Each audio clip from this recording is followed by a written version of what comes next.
Gloire à Jésus, gloire à Jésus. Frère, ma soeur, je salue dans le nom puissant de notre Seigneur Jésus-Christ.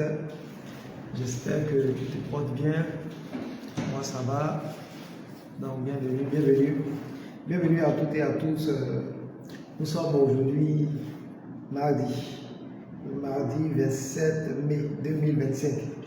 C'est un jour merveilleux que le Seigneur fait.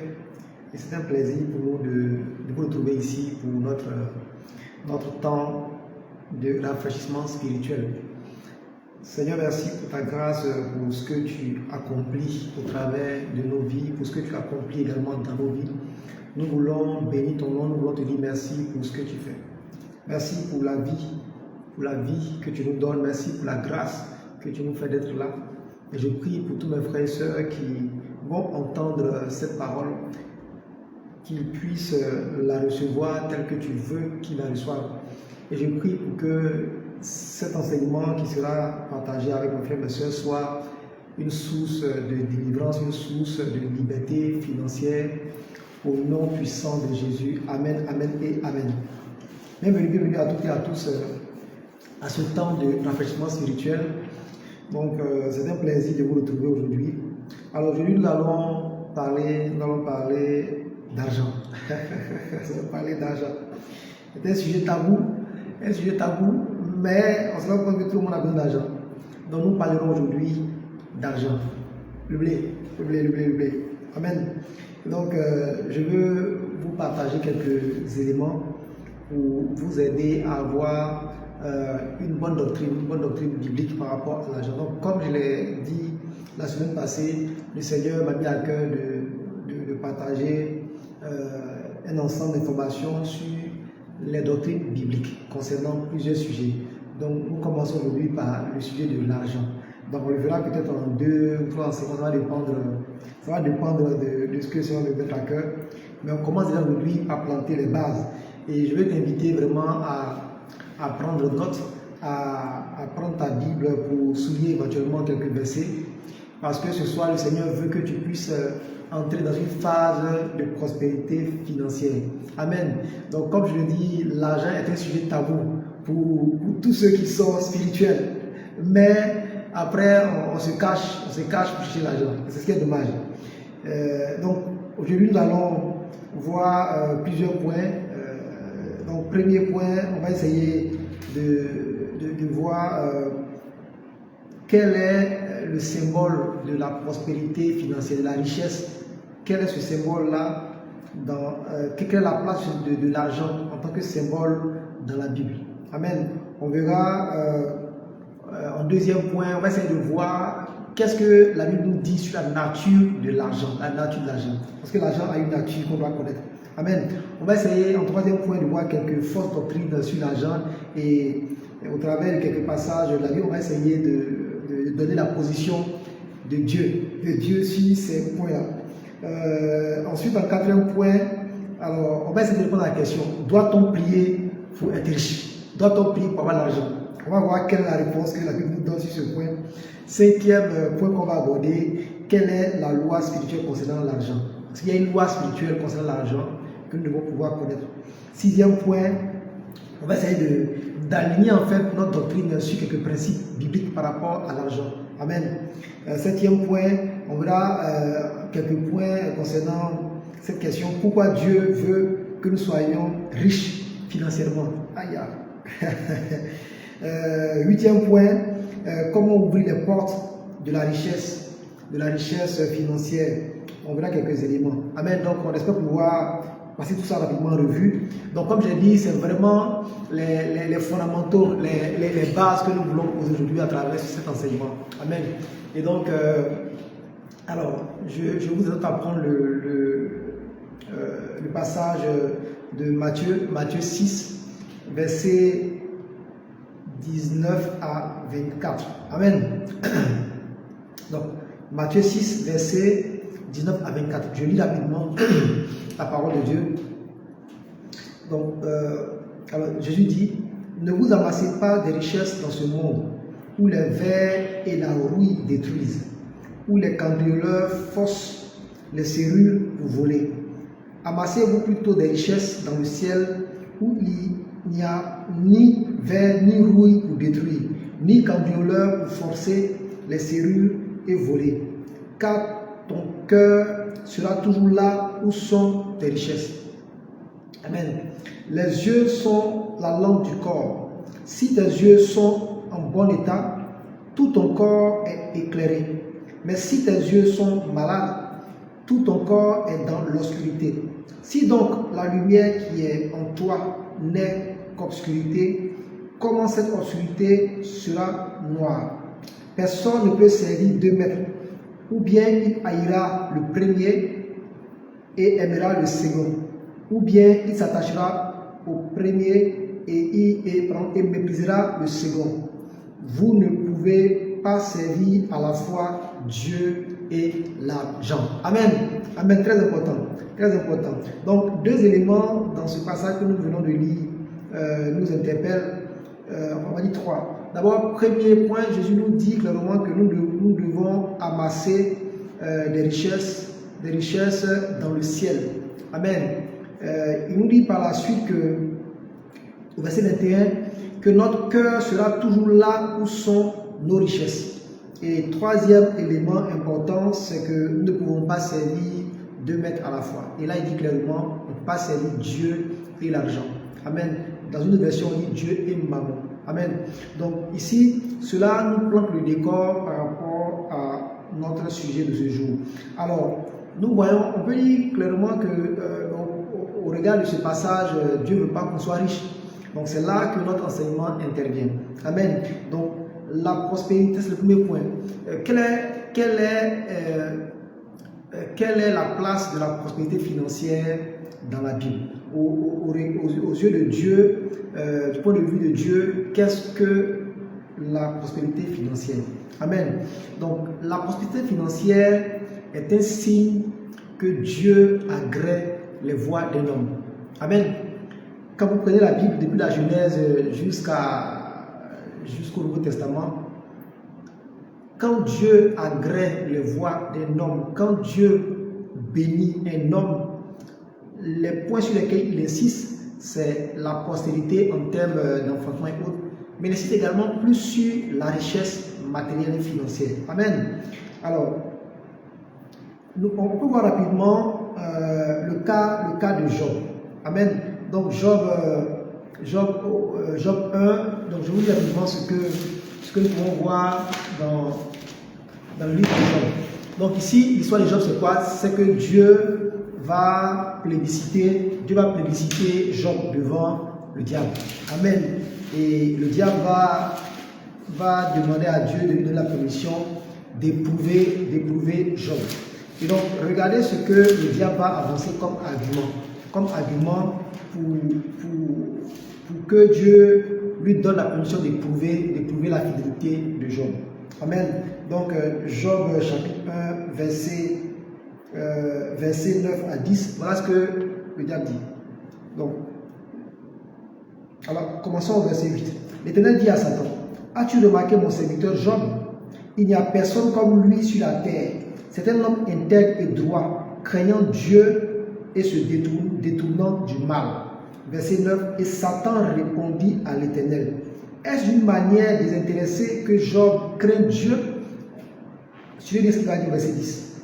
Ne l'as-tu pas protégé, lui, sa maison et tout ce qui est à lui?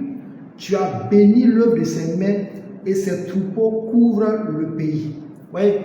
Donc, ici, Satan est en train de dire clairement à Dieu que tu as béni Job. Et c'est parce que tu l'as béni qu'il te craint. Ça veut dire quoi? Que Dieu donne comme signe de sa bénédiction à un homme qui marche dans ses voies la richesse. Et Satan ici révèle quelque chose de très puissant. La richesse que Job avait pour Satan, c'est un des arguments pour lesquels il est fidèle à Dieu. Donc, Dieu, lorsqu'il agrée les voies d'un homme, il lui donne toujours de l'argent. Amen. De l'or et de l'argent. Amen. On a plusieurs cas qu'on peut trouver dans la Bible. Lorsque le Seigneur va bénir Abraham, il va également lui faire des promesses sur la richesse matérielle. Amen. lorsqu'on prend le cas de Moïse et du peuple, lorsque Dieu leur promet la terre de Canaan, il dit, vous allez entrer dans cette terre où coule le lait et le miel. Amen. Amen. Et on peut voir dans plusieurs passages où Dieu dit clairement que vous allez entrer dans des villes que vous n'avez pas bâties. Vous allez avoir des maisons remplies de toutes sortes de biens que vous n'avez pas achetés. Vous aurez des puits. Donc Dieu ici, quand il agrée les voies d'un homme, l'une des choses qui accompagne systématiquement, c'est la richesse financière, matérielle. Amen. Dernier exemple que je prends, c'est 1 roi 3, verset 12 à 13, le cas de Salomon. Donc Salomon, on l'histoire, il va aller à Gabon faire un holocauste et puis il va demander à Dieu, à Salomon. Donc dans un songe, Dieu va apparaître à Salomon et Salomon fait une demande, celle d'avoir la sagesse pour conduire le peuple. Mais Dieu va dire quoi? Regardez ce que Dieu dit ici au verset 12 à 13. Il dit, c'est pourquoi conformément à ce que tu as demandé, je vais te donner de la sagesse et de l'intelligence. Tu en auras plus que n'importe qui avant toi ou après toi. Verset 13. Et je vais même te donner ce que tu n'as pas demandé, la richesse et la gloire pendant toute ta vie. Tu en auras plus qu'aucun autre roi. Voilà. Donc Dieu ici, parce qu'il a agréé la prière de Salomon. Donc quand Dieu agrée les voies d'un homme, quand Dieu apprécie ce que tu fais, quand tu marches dans les voies de Dieu, l'une des choses que Dieu veut te donner, qu'il te donne d'ailleurs, c'est quoi? C'est la bénédiction financière, c'est la richesse financière. Amen. Amen. Frères et sœurs, c'est très important parce que ça va nous aider à comprendre la doctrine biblique de l'argent. Amen. Je l'ai déjà dit ici à plusieurs reprises, une fois je priais pour les finances et puis le Seigneur me dit pourquoi vous avez de la pudeur quand vous priez pour l'argent? C'est un élément qui est très important. Frères et sœurs, on doit arrêter d'avoir une fausse doctrine de l'argent. Si nous disons que nous sommes enfants de Dieu, on doit avoir la doctrine de Dieu par rapport à l'argent. Et quand vous parcourez la Bible parle plus d'argent que de Satan. La Bible parle plus d'argent que de Satan. Amen. Mais nous croyons plus au pouvoir de Satan, mais nous ne croyons pas que Dieu nous a réservé de la richesse. Aujourd'hui, lorsqu'un chrétien croyant a de la prospérité financière, acquise de façon normale, il est obligé de se cacher. Parce que les mêmes chrétiens, les mêmes croyants vont dire que cela est du diable.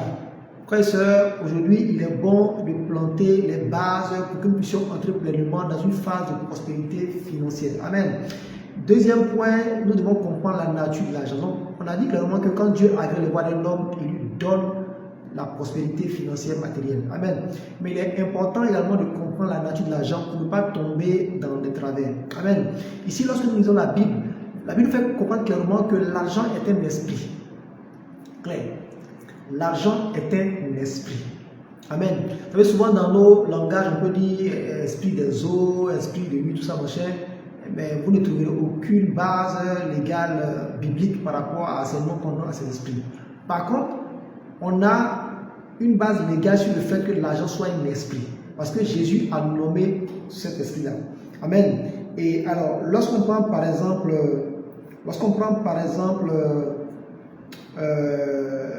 alors donc je vais prendre directement le passage de Matthieu. Amen. On va prendre directement Matthieu. Et je vais vous lire ce passage avant de vous donner un autre point qui va vous aider. Alors, allons dans l'évangile rapporté par Matthieu. Les brossata kabaya, les bros keke, les bros chaka, les bras kata. Ni bacheke, les bros koto, bocheke, les bros koto. Ba les bros soto, bacheka, les bras kata. Amen.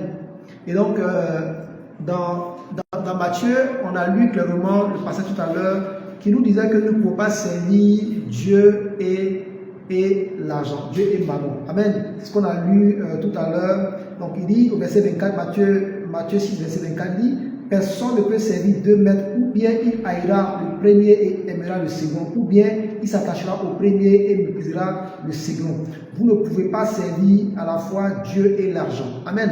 Et donc c'est très important. Donc le Seigneur dit clairement que l'argent est l'une des choses qui peut prendre la place de Dieu. C'est clair. C'est clair. L'argent est l'une des choses qui peut prendre la place de Dieu. C'est ce que Jésus nous dit clairement ici. L'argent. Et donc l'argent est comparé à un Dieu. L'argent est un esprit. Donc on doit pouvoir avoir une bonne doctrine vis-à-vis de l'argent pour ne pas que l'argent devienne notre Dieu comme on peut le voir aujourd'hui dans ce monde. Amen. Amen. Et dans la Bible, on nous dit clairement que le fait d'attacher son cœur à de l'argent, c'est une forme d'idolâtrie. Amen. Voilà ce qu'on nous dit dans Colossiens 3, verset 5. Faites donc mourir tout ce qui est terrestre en vous, l'immoralité, l'impureté, les passions, les mauvais désirs et l'avarice. Car l'avarice, c'est de l'idolâtrie. Amen. Donc, vous voyez que la Bible présente tout l'argent comme étant un Dieu. Comme étant un Dieu. Donc, voilà, un Dieu parce que les hommes l'ont élevé au rang de Dieu. Amen. Donc, il faut qu'on ait la bonne approche vis-à-vis de l'argent pour ne pas que l'argent devienne pour nous un Dieu et qu'on se perde. Comme on l'a dit au tout début, le Seigneur dit que là où se trouve ton cœur il là se trouve ton trésor. Comme ça.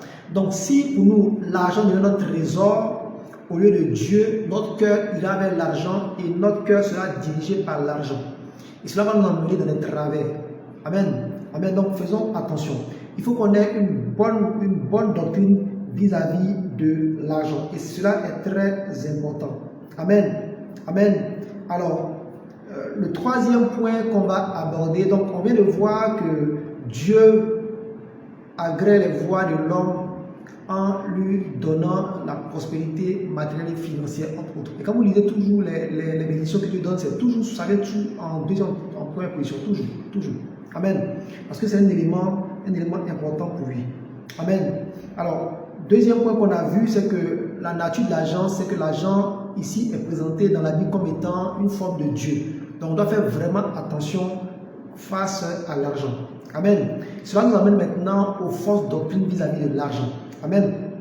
Alors, aujourd'hui, malheureusement, beaucoup d'entre nous disons que être riche est un problème. Et longtemps, on l'a aussi pensé. Parce qu'on avait été enseigné de la sorte. Parce qu'on nous a fait croire que l'argent vient du diable. L'argent vient du diable. Frères et sœurs, je veux te mettre à l'aise. Cela n'est pas bibliquement prouvé. L'argent est manipulé certes par le diable, mais si nous n'avons pas la bonne approche, nous allons penser que l'argent vient du diable. Nous allons commencer à adorer l'argent avec toute forme de comportement. Amen. Mais ici, la Bible nous dit clairement que Dieu est la source de l'argent. Dieu est le propriétaire de l'argent. Agé, chapitre 2, versets 7 à 9. Je mettrai toutes les nations étrangères sans dessous. Leurs richesses afflueront ici et je redonnerai au temple une grande splendeur et je vous le déclare. Verset 8. En effet, l'or et l'argent du monde entier m'appartiennent. Amen. Ainsi, la splendeur du nouveau temple surpassera celle du premier. Et en ce lieu, je vous accorderai la paix. C'est moi le Seigneur de l'univers qui le promet. Donc, Dieu dit clairement ici dans Agé chapitre 2, verset 8. En effet, l'or et l'argent du monde entier m'appartiennent. Frères et sœurs, les banques centrales peuvent imprimer des supports qui représentent l'argent, mais l'or et l'argent appartiennent à Dieu. Amen. Si Dieu ne vous donne pas d'accéder à la richesse, vous ne serez jamais riche de façon durable. Peu importe les voies que vous allez emprunter, si votre source n'est pas de Dieu, vous allez finir plus pauvre, dans le malheur. Vous allez avoir toute forme d'affliction. Des gens vont mourir autour de vous. Vous serez obligé de sacrifier vos proches. Vous serez obligé de vous compromettre. Parce que Dieu n'est pas la source de votre richesse. Frères et sœurs, on doit avoir cette bonne doctrine. Non, l'argent n'est pas du diable. Dieu est le propriétaire de l'or et de l'argent. Et donc, si nous disons que nous sommes enfants de Dieu, si nous croyons en Dieu, nous n'avons pas d'autre choix que d'être riches financièrement. Amen. Parce que notre Père est riche. Amen. Deuxième fausse doctrine, c'est que l'argent est la racine de tous les maux. Voici une autre fausse doctrine qui est enseignée, qui fait que les croyants, les chrétiens ont peur d'être riches. Amen. Frères et sœurs, vous savez, le diable, une des armes du diable, c'est d'apporter les fausses doctrines dans l'église. En faisant quoi? En prenant la parole de Dieu et en essayant de la changer. Vous vous souvenez, le diable a dit à Jésus dans le désert qu'il est écrit que le Seigneur te guidera dans toutes tes voies. Oui, donc il a amené Jésus, il l'a amené à se jeter du haut de cette falaise. Mais Jésus a répliqué. Amen. Et donc nous devons avoir la bonne doctrine. Mais pour avoir la bonne doctrine, comme la dernière fois je voulais partager, il faut aller lire la parole. Amen. Et si vous lisez bien ce passage qui parle de l'argent, la racine de tous les mots, comme on peut le dire, vous allez voir que ce n'est pas ce qui est dit. Amen. Alors je lis bien. 1 Timothée 6, verset 9 à 10. Mais ceux qui veulent devenir riches tombent dans la tentation. De nombreux désirs stupides et dangereux les prennent au piège. Ils conduisent les gens vers la mort et les détruisent. Oui, la racine de tous les malheurs, c'est l'amour de l'argent. Plusieurs l'ont trop cherché, c'est pourquoi ils se sont perdus loin de la foi. Ils ont beaucoup souffert et c'est leur faute. Amen. Amen. Très important. Donc ici, la Bible nous dit quoi? Que d'autres ont beaucoup cherché l'argent. Donc l'argent est devenu leur priorité. Donc l'amour de l'argent. Voyez? Donc c'est l'amour de l'argent qui devient la source de tous les malheurs des hommes. Il faut bien qu'on soit aligné sur la parole de Dieu. C'est pour ça que Jésus prévient déjà dans Matthieu 6, verset 24, où il dit qu'on ne peut pas servir deux maîtres. On va finir par haïr l'un et aimer l'autre. C'est comme ça. Donc si l'argent devient pour notre priorité, on va finir par aimer l'argent. C'est là que l'amour de l'argent devient pour nous la racine de tous les malheurs qu'on peut avoir. Amen. Amen. Et une autre doctrine qui fait que nous n'entrons pas pleinement dans la prospérité financière que Dieu nous a réservée, c'est que nous croyons que Dieu nous rend pauvres. Nous rend pauvres pour que notre cœur soit attaché à lui. Frères et sœurs, cela n'est pas biblique. Cela n'est pas du tout biblique. Et en le faisant, frères et sœurs, nous limitons Dieu. La Bible nous dit que la vie et la mort sont au pouvoir de la langue. Et donc, ce que nous disons, c'est ce qui va se matérialiser. Amen. Donc, si nous prions pour rester pauvres, Dieu va nous accorder ce que nous voulons. Amen. Regardez l'exemple ici, dans 1 Chronique 4, verset 9 à 10. Donc dans une version dit Jabès, dans deux dit Jabès. Alors, donc, Jabès, la version parlant de vie dit Jabès était un homme plus considéré que ses frères. Sa mère lui avait donné le nom de Jabès parce qu'elle avait beaucoup souffert en le mettant au monde. Donc, ça signifie douleur. Donc, verset 10, Jabès prononça cette prière. Dieu d'Israël, accorde-moi ta bénédiction, augmente mes possessions. Étends sur moi ta main protectrice et éloigne de moi le malheur et la souffrance. Dieu lui accorda ce qu'il avait demandé. Amen. Donc, frères et sœurs, si nous demandons quelque chose à Dieu, Dieu va nous accorder ce que nous voulons. Amen. Amen. Dans le passage, on dit qu'il a dit ne me rends pas riche de peur que mon cœur t'oublie, ne me rends pas pauvre que je te maudisse. Vous voyez? Donc, Dieu nous accorde tout ce que nous demandons. Si nous disons à Dieu, on ne peut pas être trop riche, mais Dieu ne peut pas aller au-delà de ce que nous demandons. Si on dit Dieu, ne nous rend pas pauvres, mais donne-nous juste de quoi il faut, on aura juste de quoi il faut. Mais dans ce cas, on aura fait une prière qui est égoïste. Et on va voir cela par la suite. Amen. Amen. Je crois qu'on a un ralentissement de la connexion. Alors, donc cela nous emmène au point suivant. Donc, on va voir clairement qu'il y a plusieurs formes de doctrine sur l'argent, mais je me limite à ces trois éléments. Donc, on doit avoir la bonne doctrine de l'argent. Et pour cela, on doit aller dans la parole de Dieu pour voir ce que Dieu dit sur l'argent. Amen. Alors, quatrième point qui est intéressant, doit-on prier pour être riche? Parce qu'on me voit tout à l'heure la prière de Jabès. Dieu lui a accordé ce qu'il a donné. Mais donc, la question c'est de savoir, est-ce qu'on doit prier pour être riche? Alors, voyons d'abord ce que Jésus dit au sujet de l'argent. Pourquoi on puisse répondre à cette question? Amen. Donc, allons dans Matthieu 6, verset 33 à 34. Amen. Donc, allons dans verset 31, qui dit, Jésus parle des besoins de l'homme. ainsi de suite. Et voilà ce qu'il dit à partir de verset 31. Ne vous inquiétez donc point et ne dites pas que mangerons-nous, que boirons-nous, de quoi serons-nous vêtus. Toutes ces choses, ce sont les païens qui les recherchent.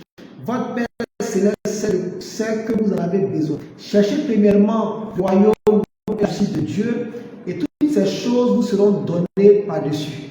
Avec 34, ne vous inquiétez donc pas du lendemain, car le lendemain aura soin de lui-même. À chaque jour suffit sa peine. Alors, doit-on prier pour avoir de l'argent pour être riche? La réponse, c'est non. La réponse, c'est non. Qu'est-ce qu'il faut faire pour être riche? Première chose, c'est avoir comme priorité le royaume des cieux et sa justice. Ça veut dire quoi? Ça veut dire que nous devons avoir comme priorité notre salut, priorité le fait d'accomplir au travers de notre vie les désirs de Dieu sur cette terre. Si nous marchons dans cette voie, si nous acceptons de faire de Dieu notre priorité et au travers de notre activité, nos entreprises, ce que nous faisons, notre vie, notre misère, si nous prenons comme priorité le fait de manifester la justice de Dieu et son royaume, cela va accorder par-dessus. Amen. Frères et sœurs, lorsque nous prenons la Bible, on va voir qu'on n'a jamais prié pour avoir de l'argent. Amen. Alors, qu'est-ce que Jésus nous dit concernant ce sujet? Premier point, on doit chercher, mettre toujours en priorité dans nos œuvres, dans nos actions, dans nos entreprises, dans ce que nous faisons, le fait de manifester le royaume des cieux, le fait de révéler Dieu aux hommes. Et toutes ces choses que les gens cherchent, nous serons donnés par-dessus tout. Deuxième élément, on peut le voir dans Marc 10, verset 30. Qu'est-ce que Jésus nous dit dans Marc 10, verset 30? Et cela m'a ouvert les yeux sur comment me comporter vis-à-vis de l'argent. Amen. Alors, je vais lire la partie verset 28. Il dit, verset 28, c'est Pierre. Pierre se mit à lui dire, voici, nous avons tout quitté et nous t'avons suivi. Verset 29, Jésus répondit, je vous le dis en vérité, il n'est personne qui, ayant quitté à cause de moi et à cause de la bonne nouvelle, sa maison, ou ses frères, ou ses soeurs, ou sa mère, ou son père, ou ses enfants, ou ses terres, le reçoivent au centuple présentement dans ce siècle des maisons, des frères et sœurs, des mères, des enfants et des terres avec des persécutions, et dans le siècle à venir, la vie éternelle. Donc, Jésus dit clairement que si nous prenons la décision de le suivre, de marcher dans ses voies, nous allons recevoir sur terre au centuple des maisons, des terres, des frères et sœurs et toutes ces choses. Amen. Donc, ici, la chose est claire. On ne prie pas pour devenir riche, mais on aligne sa vie sur la parole de Dieu pour que le flot de richesse puisse couler. Amen. Donc, arrêtons de prier pour devenir riche. Non. Si nous prions pour l'argent, nous prions pour que les obstacles spirituels qui sont dans ce chemin puissent tomber. On prie, quand on prie pour l'argent, voilà qu'on prie. On prie pour que s'il y a des obstacles spirituels, cela puisse tomber. Mais on ne demande pas l'argent à Dieu. Non. On ne demande pas l'argent à Dieu. Notre vie doit pouvoir ouvrir les portes pour que Dieu puisse envoyer le flot. Amen. Pour tous ceux qui ont accepté l'argent, la richesse, fait partie du package. Dans le package du salut, il y a le fait de vivre avec Dieu. Lorsqu'on va le rejoindre, il y a la guérison, il y a la paix, il y a également la prospérité sous toutes ses formes, dont la prospérité financière. On peut le voir. Si nous allons notre vie, nos activités, tout ce que nous faisons sur la parole de Dieu, que nous mettons Dieu en priorité, nous allons avoir au centuple des maisons, des terres, toutes ces choses que nous voulons voir, des voitures, des vêtements. Parce que Dieu sait que nous en avons besoin des hommes. Amen. Amen. Alors, cinquième commandement, quelle est la loi spirituelle concernant l'argent? Amen. Parce que parlons de doctrine biblique concernant l'argent. mais je vais aller vraiment sur des points rapides pour qu'on puisse, passer à autre chose. Donc, quelle est la loi spirituelle concernant l'argent? Donc, la loi spirituelle concernant l'argent est donnée dans Luc 6, verset 38. Vous allez voir que la parole, la Bible, en fait, disons, le monde a changé les choses pour que nous soyons focus sur nos propres efforts au lieu d'être focus sur ce que Dieu veut pour nous. Amen. Donc Luc 6, verset 38 nous dit: donnez et il vous sera donné. On versera dans votre sein une bonne mesure serrée, secouée et qui déborde, car on vous mesurera avec la mesure dont vous vous serez servi. Amen. Amen. La loi spirituelle biblique concernant la richesse, concernant l'argent, c'est que nous devenons riches quand nous donnons. C'est pour cela que dans Colossiens, on a vu que l'avarice est une forme d'idolâtrie. L'avarice est une forme d'idolâtrie. Lorsque nous sommes avares, lorsque nous refusons de donner, nous adorons l'argent. Parce que Jésus dit clairement que si nous donnons, nous recevons en abondance. Donc, la seule loi spirituelle concernant l'argent dans la Bible, c'est le fait que si nous donnons, nous recevons de Dieu. C'est comme ça. Je pas dire que si nous donnons l'argent à Dieu, si nous donnons, quand on dit qu'on donne, on dit une chose de bénédiction pour les gens autour de nous. C'est comme ça qu'on déclenche le flow sur nous. Amen. Et quelques principes bibliques concernant l'argent, concernant la doctrine de l'argent, c'est que Dieu est notre source. On doit comprendre et intégrer que Dieu est notre source. Amen. Si Dieu ne nous donne pas d'être riche, on ne sera jamais riche. Et si nous comprenons que Dieu est notre source, cela va nous libérer de beaucoup de choses. Amen. Amen. Et cela est vraiment, vraiment important. Je vais vous trouver un passage qui va vous aider à intégrer cette doctrine. Alors, je vous lis ce que le Seigneur a dit au peuple dans Deutéronome 8, verset 18. Il dit: souviens-toi de l'Éternel, ton Dieu, car c'est lui qui te donnera la force pour les acquérir, afin de confirmer, comme il le fait aujourd'hui, son alliance et qu'il a juré à tes pères. Amen. Donc je reprends à partir du verset 17, il dit: garde-toi de dire en ton cœur, c'est ma force et ma puissance, et la puissance de ma main qui m'ont acquis ces richesses. Verset 18, il dit: souviens-toi de l'Éternel, ton Dieu, car c'est lui qui te donnera la force pour l'acquérir, afin de confirmer, comme il le fait aujourd'hui, son alliance et qu'il a juré à tes pères. Donc, comme on l'a dit, Dieu est notre source. Si Dieu ne nous donne pas d'être riche, on ne sera jamais riche. Et c'est pour ça qu'on ne doit jamais oublier que la source de la richesse, c'est Dieu. Et il dit ici que je te donne la force d'acquérir cette richesse pour confirmer l'alliance. Donc Dieu, au travers de la richesse, nous donne son alliance. L'alliance, c'est par le sang de Jésus. Donc chrétien, tu es emmené à être riche. Il faut que tu l'intègres. Si tu es chrétien, tu es condamné à être riche. Maintenant, tout va dépendre de la prière que tu fais. Tout va dépendre de l'état de ton cœur. Parce que si tu n'as pas un cœur aligné sur Dieu, tu auras peur de faire des bêtises. Et c'est pour cela que tu dois travailler sur ton cœur. Jésus dit que notre cœur vient par les sources de toutes choses. Et donc, si notre cœur n'est pas aligné sur la parole de Dieu, de notre cœur vont sortir toutes ces mauvaises choses. Amen. Amen. Amen. Et donc, deuxième principe qu'il est important de savoir, donc on a vu que Dieu est la source. Deuxième principe, c'est lui qui nous donne la force d'acquérir toutes les richesses. Donc, on doit pouvoir le savoir.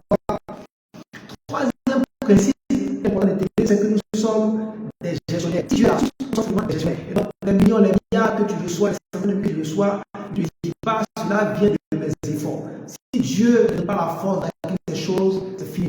Parce que les gens ont fait des projets, des programmes aujourd'hui, ils sont malades, ils sont incapables de juger de tous ces milliards qui sont donnés du mal à avoir. C'est pour ça qu'on doit mettre notre focus sur Dieu afin que Dieu soit notre source et que nous soyons protégés. Amen. Quatrième principe que je te partage, c'est que lorsque nous recevons de l'argent, si voulons être prospères, l'argent ici est considéré comme étant de la semence. De la semence. Amen. Et je te lis rapidement ce qu'on peut avoir dans 2 Corinthiens. Cela va te permettre d'avoir une discipline par rapport à l'argent. Amen. Donc, c'est la discipline de la gestion financière. On a vu que nous sommes des gestionnaires, mais il y a également la notion on va dire de blé et de blé de pain et de semences. Amen. Donc, qu'est-ce que 2 Corinthiens, à partir du verset 8, nous dit? Dieu peut vous combler de toutes sortes de grâces, afin que possédant toujours en toutes sortes, en toutes choses, de quoi satisfaire à tous vos besoins, vous ayez encore en abondance pour toute bonne œuvre. Selon qu'il est écrit, il fait des largesses et il a donné aux intelligents, sa justice subsiste à jamais. Suivez le verset 10. C'est lui qui fournit la semence au semeur et du pain pour sa nourriture, vous fournira et vous multipliera la semence et il augmentera les fruits de votre justice. Et verset 11, vous serez de la sorte enrichis à tous égards pour toute espèce de libéralité qui, par notre moyen, feront offrir à Dieu des actions de grâce. Donc ici, 2 Corinthiens 9, verset 10 nous dit, entre autres, que Dieu fournit la semence au semeur et du pain pour sa nourriture. Donc, un des principes pour entrer dans une phase de prospérité financière, c'est qu'on doit pouvoir faire la part des choses entre ce qui est semence et ce qui est nourriture. Amen. Parce qu'on dit qu'il fournit la semence et le pain. Donc, quand nous recevons de l'argent, on doit savoir que l'argent est comme du maïs, c'est comme du riz, c'est comme du blé, c'est comme du ce que vous voulez. Si je cultive un champ, que je récolte le maïs, que je bouffe tout, je ne pourrai plus s'aimer encore et espérer récolter demain. Donc lorsqu'on reçoit de l'argent, il y a ce qu'on doit considérer comme la semence qu'on va remettre en terre. Et il y a ce qu'on va pouvoir utiliser. Donc la semence, c'est tout ce qui va aller dans une offrande à Dieu et ce qui va aller également pour accomplir de bonnes œuvres dans la vie des personnes. Amen. On va voir un enseignement sur les offrandes. J'avais déjà donné cela en partie lorsque je vais parler de la bénédiction. Donc aujourd'hui, j'en parle encore et on va simplement prendre le jeudi pour expliquer ces choses-là. Donc, lorsqu'on reçoit de l'argent, il y a 2 parties. Il y a le pain, ce qu'on va bouffer pour nous, nos enfants, nos besoins, se faire plaisir. Et puis, il y a la partie qui va représenter la semence. La semence, c'est tout ce qui va aller dans les dîmes, les offrandes, les aumônes, tout ce qu'on va faire du bien aux gens. Donc, savoir qu'en termes de prospérité financière, il y a le principe de la semence et du pain. Notre argent, quand il vient, il doit être une partie, il doit être réinvesti en termes de semence. Amen. Bon, on va aborder ce point largement, je crois, le jeudi, si Dieu fait grâce. Amen. Et autre principe que je partage, c'est savoir que celui qui sème peu récolte peu. Celui qui sème abondamment récolte abondamment. Donc, la partie de votre argent que vous allez mettre dans la semence en fonction de votre revenu va déterminer l'abondance financière. Donc, si vous voulez aller dans une dimension plus élevée en termes de prospérité financière, il faut semer un peu plus. Amen. C'est comme un champ. Si je sème 2 graines, je peux espérer récolter 2 hectares. Amen. Et donc, voici quelques exemples. Rapidement, avant de terminer, pourquoi Dieu veut que nous soyons financièrement riches. Amen. Donc, c'est ce qu'on lit ici dans 2 Corinthiens 9. 2 Corinthiens 9, à partir du verset 9 à 10. Donc, Dieu veut qu'on soit riche, premièrement, on a vu dans Deutéronome 7, 8, verset 18. Dieu veut qu'on soit riche pour confirmer son alliance. Ça, c'est ce qu'on a vu dans Deutéronome 8, verset 18. Pardon. Dieu veut qu'on soit riche pour confirmer l'alliance qu'il a faite avec Abraham. Nous sommes la postérité d'Abraham. Donc, toute personne qui est de la lignée d'Abraham doit être riche.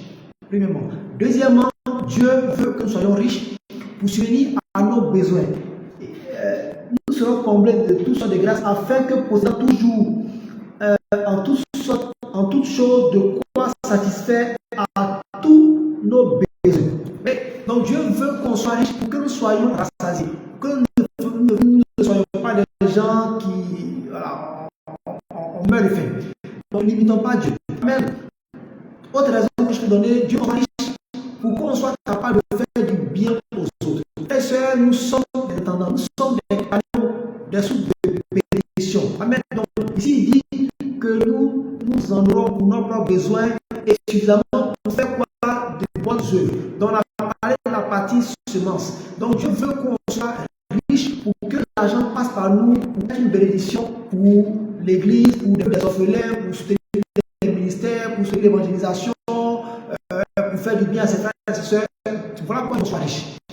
Donc arrêtez de prier pour ne pas être riche. C'est être égoïste.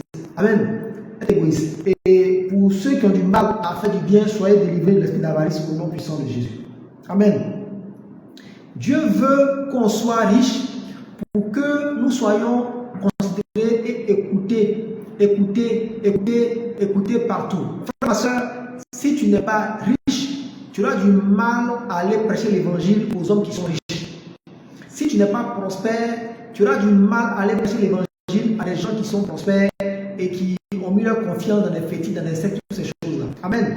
Alors, Ecclésias, verset 13 à 16 nous dit quoi? J'ai fait une autre constatation que j'ai jugée importante sur le rôle de la sagesse ici-bas. Il y avait une fois une petite ville avec peu d'habitants. Un roi puissant vint l'attaquer. Il l'assiégea et édifia contre elle de gros ouvrages de guerre. Un homme pauvre, mais sage, y vivait.